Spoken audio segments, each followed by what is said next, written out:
all the rules to piccolo here still apply. The flute can double tongue. Oh, we're still talking about range. I'm sorry. So the bottom range of the flute, as beautiful as it is mild. It's not a strong range, even when you're playing with good tone and whatnot. I've heard people, and I've done this myself, play that low-end forte, and it could be heard. But you have to remember, if you have the full concert band going, because of the nature of those low pitches, it's not going to project very far. It'll sound really loud based on the flute, the flautist that can do it really well. Let's say that flautist has perfect technique. Yes, you'll be able to hear it sitting next to them. It'll sound really loud, but it won't carry very far. And that's just the nature of that instrument.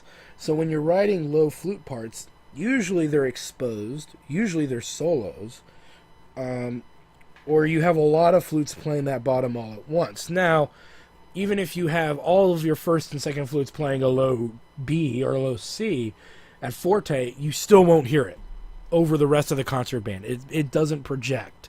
And it's, again, the nature of writing for flute. So writing these lusciously large orchestrations and having all of your flutes playing, below G in the staff, it's pretty trivial, because you'll hear the clarinet sound will dominate. The clarinet, oboe, saxophone, bassoon, even if it's playing that high.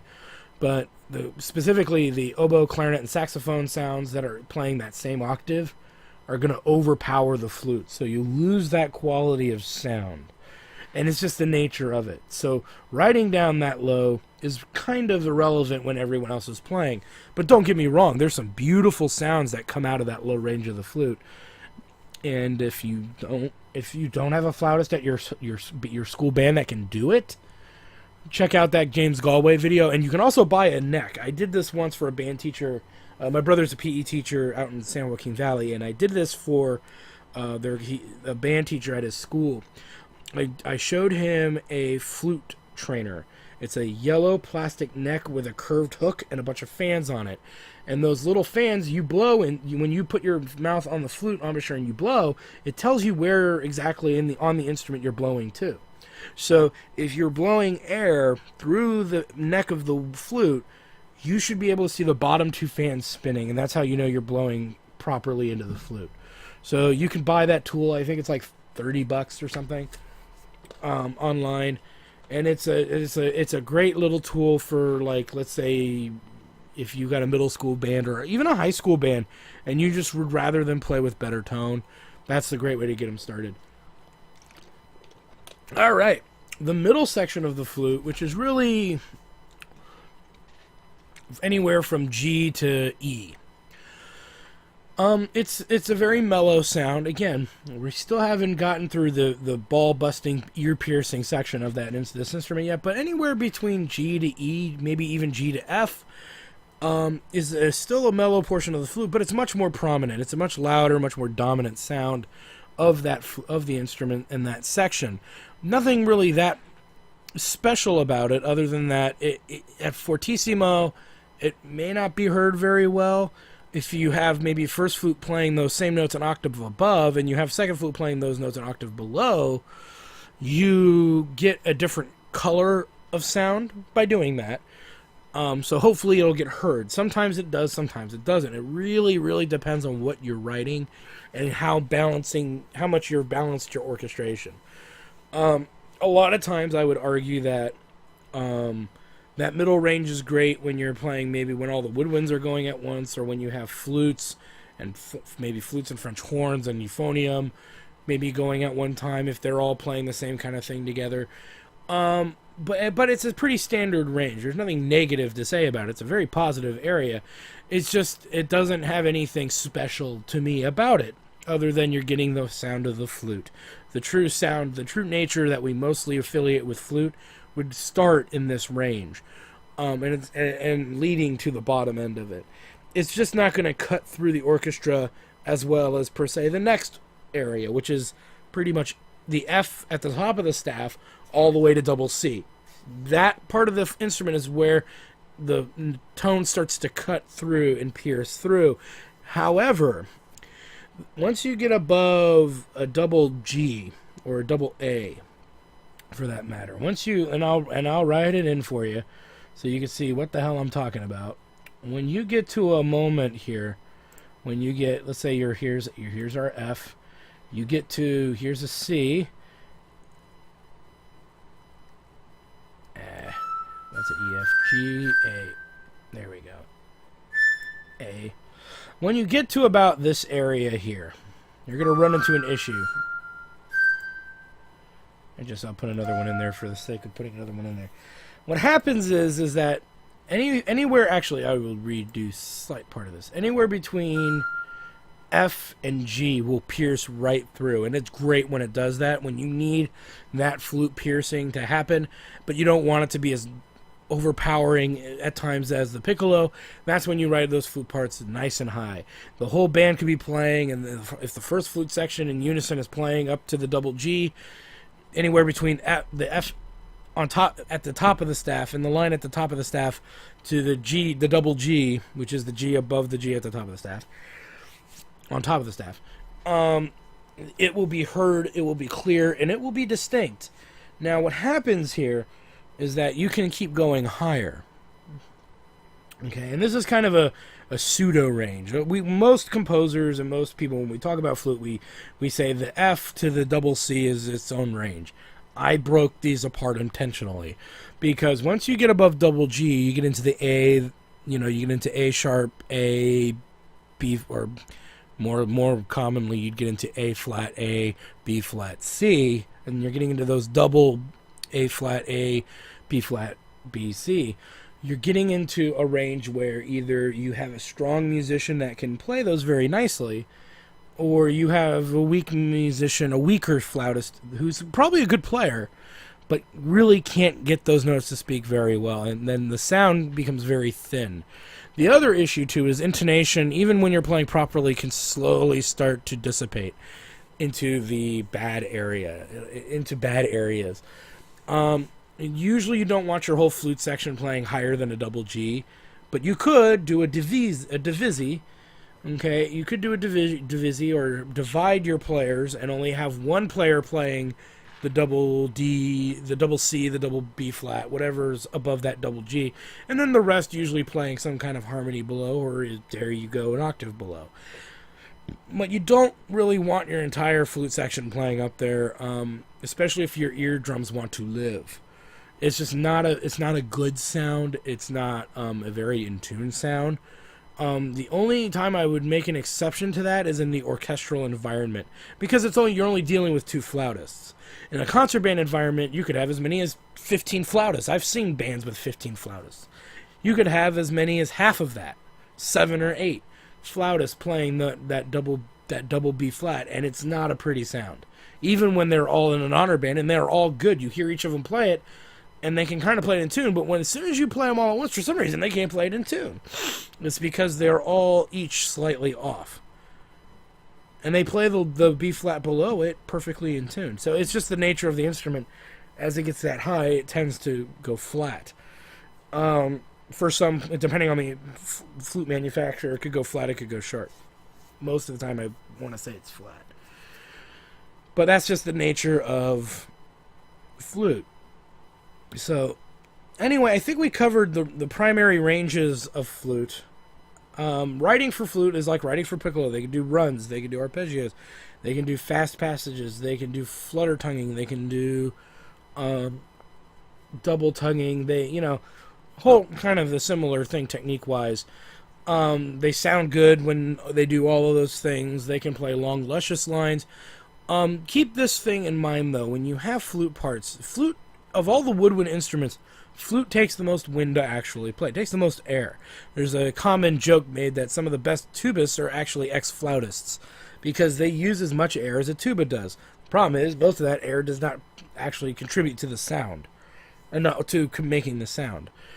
And so writing really long passages, like, long tide passages, are just not something you want to do. Okay? You shouldn't do it. Holding a flute out this long, bad idea. I mean, and let's say this is adagio at 90. That's a long way for a young flautist traditionally to go. And even look, I'm still going to expand on it because People get this wrong. We call the art of doing this, we call it stagger breathing. Whoops, and that's in the wrong place. We call it stagger breathing, which is what would be required to do this. And stagger breathing's fine. You just make sure all your flautists are doing it at different times. But having a flautist play anything that long, or even if it's just one giant slur over several notes, you're pushing your luck at a slow tempo. You're pushing your luck. A sax clarinet player have better odds of, even an oboist could hold a note out long. Well, oboe is its own beast. But a saxophone and a clarinetist can easily hold a note out longer than a flautist can. So when you are writing, that's a little pro tip. Keep breath range in mind. Some flautists can circular breathe, but whenever you assume something like that, it makes an ass out of yourself. Because most people do not circular breathe. Even in the professional realm, most of us do not circular breathe. There are a few of us who do it and do it. Let me rephrase. We do circular breathe, but there are not many of us that do it well. So unless you live in LA or New York, you're not going to find too many great musicians to do that. Or you live where, you can get LA Phil players or Disney Soundstage musicians to do it. And if you have access to those people, go for it. But most of us don't. I do, but not. Oops, did I let the cat out of the bag? Most of us do, but I do. Most people don't. Okay, most people don't. And so just to cover that, and this rule carries into piccolo, carries into alto flute as well. Let's move into our final two flutes, because I could do both of these guys at the same time. The alto and bass flute. These instruments share a lot in common with each other, which makes writing for them rather simplistic. They as well can get to a low B flat, B natural, and they can go to a double C. Why you would want to do that is not very relevant. The double C is anyway. Okay, so this range you'll notice right away is slightly different. Also keep in mind, alto flute is not in the same key as the other flutes. Bass flute is in C. Flute is in C. Piccolo is in C. Alto flute is not. It is not. It's an F. It's in the key of F. And people fuck this up all the time. I've even had studio composers who needed something edited come to me with an alto flute part, and they wrote it in frickin' C and wonder why it sounds awful in the studio. Well, it sounded really good at home. And then, it's because they put their score in concert pitch. And that's why. And then what it didn't do was transfer. It didn't arrange the music back to where it's supposed to be. Anyway, it's goofy shit that people do. The alto flute and the bass flute, respectively, there are some things you must know about them. And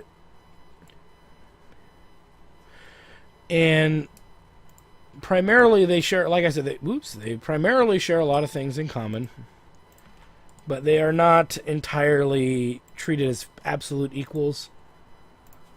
I would say they're definitely not equals. So the way that this works is that we'll do bass flute first. Bass flute's easy. Bass flute is pretty simple. The low B or B flat, depending on the bass flute. I know some bass flautists who got B flats on them. The bass flute in itself, the range between the low B and the F that is at the top of the staff with the line through it is the primary range of your bass flute. That is what you want to listen for.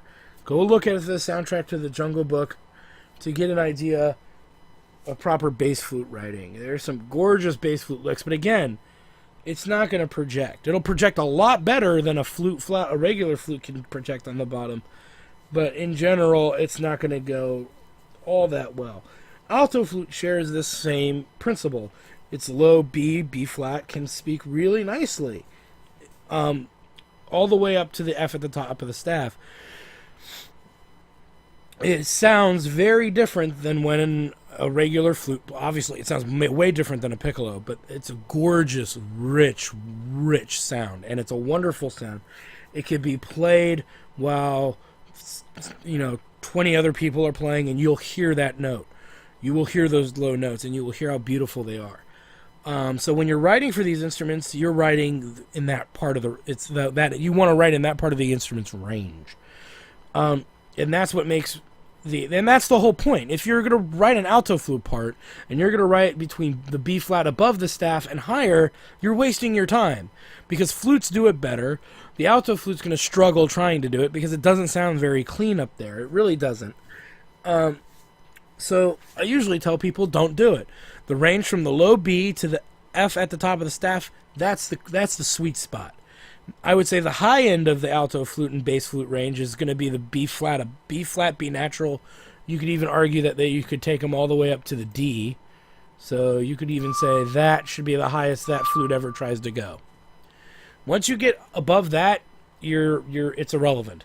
And I'm not saying that you should have a bass flute sit on a high D for a long time. If your music tends to lead melodically or progressively up to that area range of the flute, just know that it's possible that it plays up there, and it's not hurting them. The music, it's not hurting the woodwind player, the flautist to do that, the alto flautist, bass flautist to do that. To go beyond that D or even the double G, some people would, some composers that make arguments to go to the double G, which is fine. You could, but I think comfort wise that. From this D to this B is the better range to work with. This is the good range here. This is the sweet spot between, B and F, but this is, to me, the range that I will always utilize when I write for bass flute and when I write for alto flute. I will never make those instruments go much higher than that.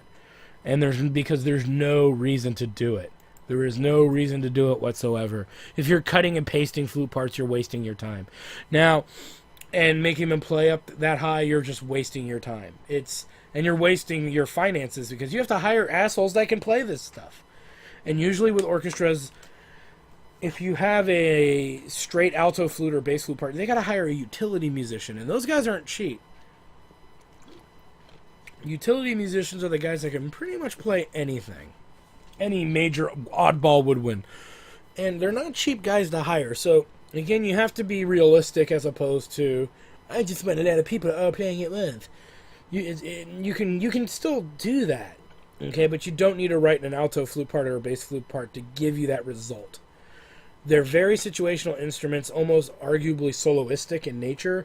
You almost always have them exclusively playing by themselves, or you have them exclusively playing like during a flute solo. Okay, I've done some arrangements of Debussy in the past. And I'll write an alto flute part in there because I want that low end of the flute. And whenever I use that alto flute, it's the third flautist switching to alto flute to play that section to play that range of the instrument. It's not a standalone alto flautist.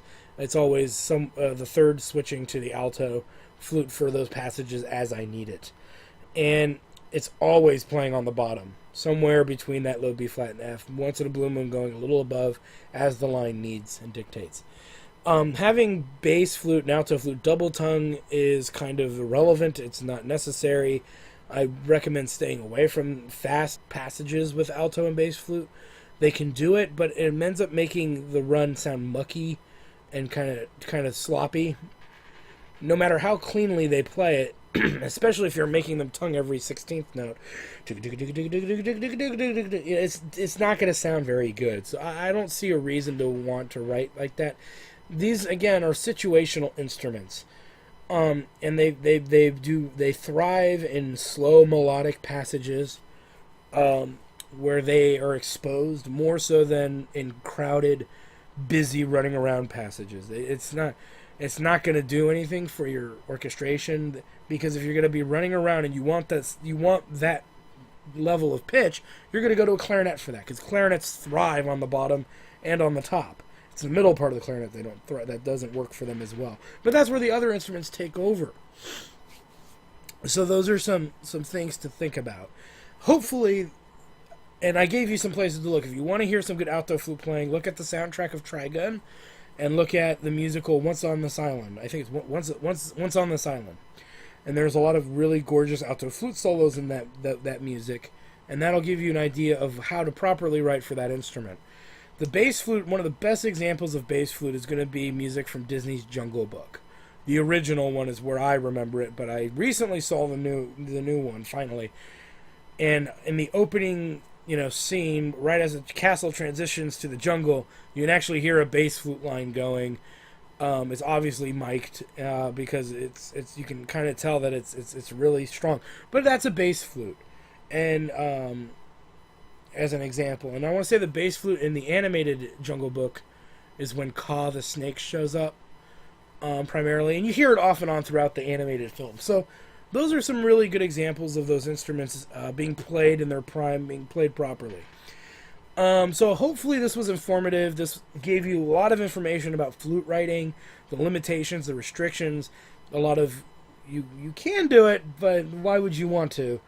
And maybe help, this will get you started to go back and look at your own music and your own arrangements and realize, well, I guess that triple tonguing, quadruple tonguing section on low D is not a very good idea. And maybe might, help you with your editorial will help you through editing your orchestral music to make it better. So if there's any questions that you have about flute, write in the comments below. And make these questions very open. It's very good to have that way I'm not answering some people's questions, and then other people might actually have had the same question but didn't know how to phrase it. It's always good to put those questions in the comments below. If you like this video, thumbs up, subscribe. I am doing more videos like this. I know a lot of you want my LPs. They want me, and I'm primarily a Let's Player. And I've been focusing on this because I can take time to do this, and actually, when I have time to do it, I spend time to do it. So hopefully this was informative. Hopefully this answered and made a lot of questions, or given you a lot of insight into writing for flute, for the various, the two ensembles I mentioned, orchestra and concert band. Again, not all of these rules apply to every ensemble. There are flute choirs that operate very differently than you would in a concert band environment, so on and so forth. And that being an example, but this should give you a fundamental understanding of the range of the instrument, the technique, and the function of these instruments, and then what they can do, what they shouldn't really do, but you couldn't do them if you wanted, and what you really don't want them to do at all. So hopefully it helped out. Thank you guys for stopping by. I'm your host, the RPG Guy, and we will see you next time with oboe in the English horn. We'll also talk about oboe d'amore and bass oboe as well, very briefly. But the next video, I will say that I guarantee you there's going to be a lot of jokes made, because oboe is just one of those instruments that needs a lot of discussion, that needs a lot of, this is what an oboist goes through when you write shitty music for them to play. And when I say shitty, I'm saying things that are practically unplayable. So all jokes aside, that's going to be a fun video to do, and I hope you guys see it, and we'll see you guys next time. Well, I hope you guys enjoyed that video. Please take a moment to check out more episodes from the RPG Guy, Tuesday Night Team Up, and more. And please subscribe. Always support the channels you enjoy watching, and while you're at it, follow us on Twitter, Facebook, and Google+. Keep on gaming hard. See you next time.